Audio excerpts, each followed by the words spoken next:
สบายดีสบายดีพ่อแม่พี่น้องFCทุกคนที่เข้ามาชมคลิปวิดีโอของสาวนกเนาะวันนี้สาวนกขอพาทุกคนมาลิ้นน้ำพี่น้องเขาต้องเลี้ยงของฟังเขาคือเก้าแต่ละมือกะมาห้างเขาเจ้ายังนอนอยู่นอนรับอยู่เห็นหมอเขามีขนมอย่างนั้นด้วยโอ้ กินข้าวแหละกินแล้วไอ้ยงเขาไปป้ามือวานนี้เนาะ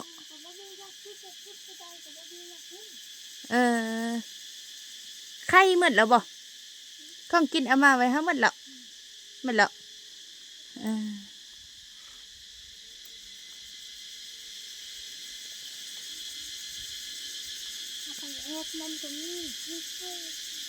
เขาจะแอปนี่ก็มีเขาไอ้ยงก็เขาไปป้าแล้วเนาะไปนำคำน้อยหนึ่งยงน่ะ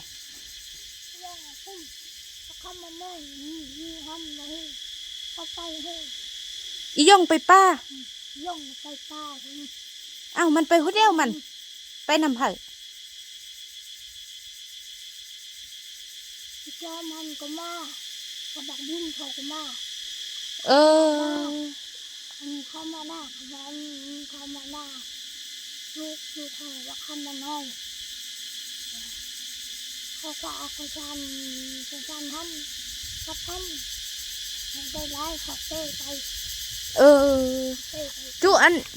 เมื่อวานนี้จุอยู่ป้าออกมาเรามาเอาเขาไปมืด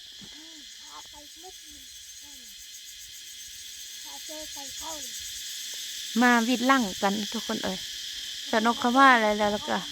จุนั้นเขามาวิดลั่งกันแล้วก็ไปเมื่อคืนนี้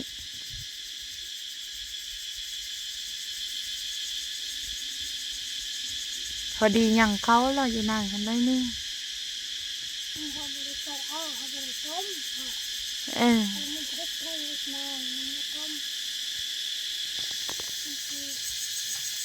เบิ่งไปเบิ่งอันลงไปเบิ่งอันนั้นท่านก็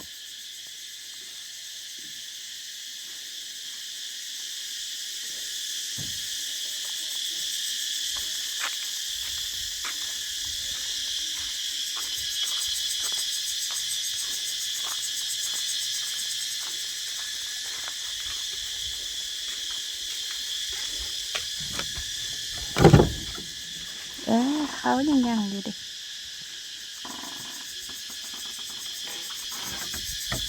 เจียวหม้อขี้คานเอาหั่นไปดังอย่างไปส่องเป่านึงเนาะ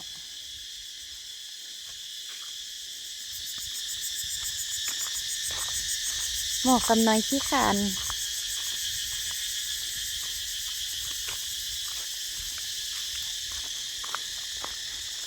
บอกว่าให้เอาไว้ให้เขาที่ดังโธ่ขนม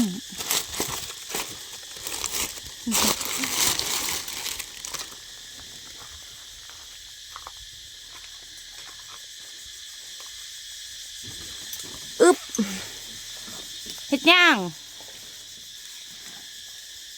กินข้าวละแต๊บแล้วเนาะ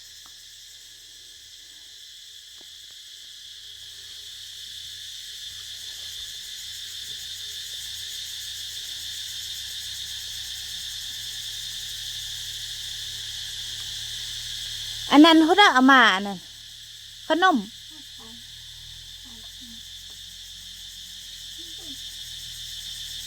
เขาขี่รถมาแล้วเอาห้างแล้วเขาเมื่อบางทีก็จะเป็นอันฮึกวัดต้นอันเขาเข้ามาแล้วก็เขานี่เนาะแล้วก็เขาเจ้าก็มาตามลั่งนะ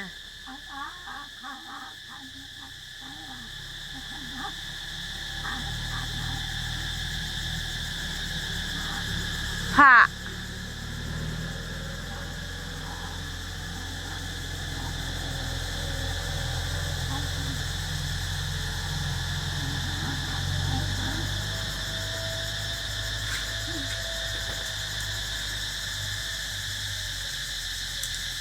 ปล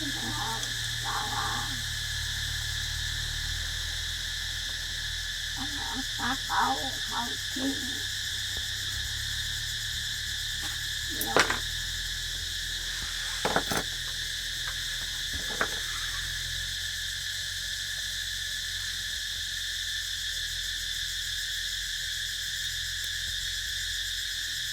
มื้อวานค่ะอีจ้อมมาเนึ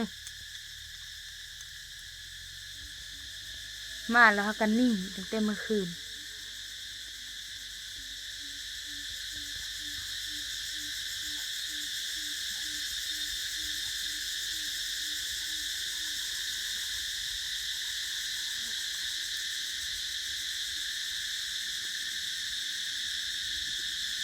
นี่เอาตะเกียงตรงนี้เอาข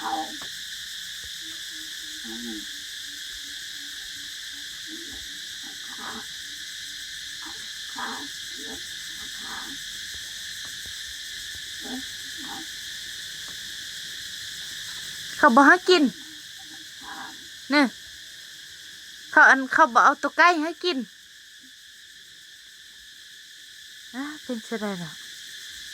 เขาบอกให้เรากินแน่นี่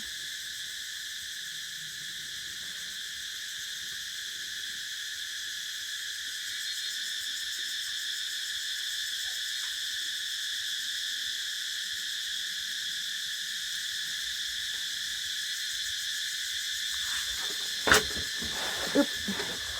ยั่งเนี่ยเขาโอ้เอาอันนี้ปกโอ้เพิ่นเจ้าเขา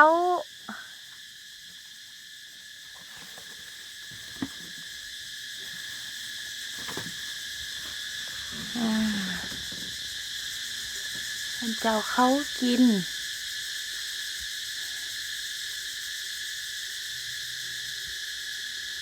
คือว่าแล้วทุกคนเอ้ยเจ้านกกาบางคาบก็มาทันตอนเช้าบางคาบก็บ่ทันหั่นน่ะ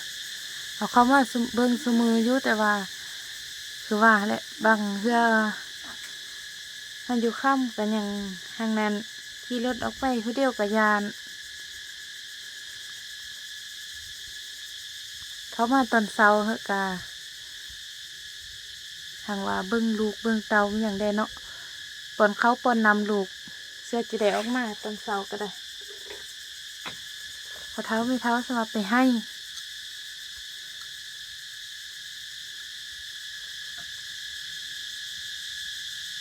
บางมือกาคือว่าเขาเสียบมันเขาเล่งเสียบมันเขา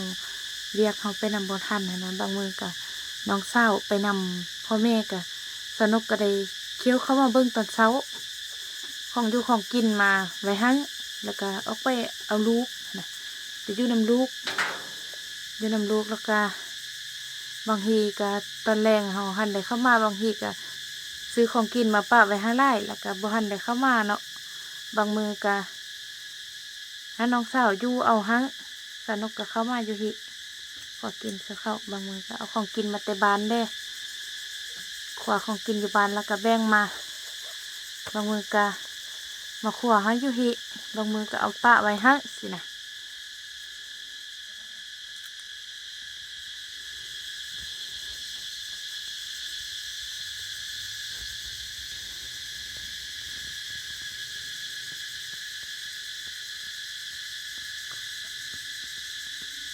ไอ้ยงกานี่เขาไปป้าแล้วเนาะไปนำนำพ่อบุญไทยเขาเมื่อวานนี้ติพอดีมาวิทย์กัน